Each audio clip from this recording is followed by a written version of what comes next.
Is it recording? This is a 2005 Ottawa. As you can see, it's got the Dolly Master in the front of it. It's got a cat engine with an Allison transmission. The truck itself is in good condition. We had to do the bushings, the main lift bushings right there. That's the complete shaft. The rest of it, it's got 23,000 hours. It's governed to 30 kilometers an hour, it appears.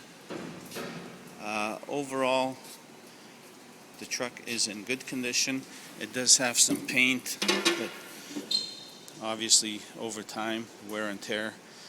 The other things they should note that the floor mat is worn right down to the steel, and the stereo that was there is obviously no longer there.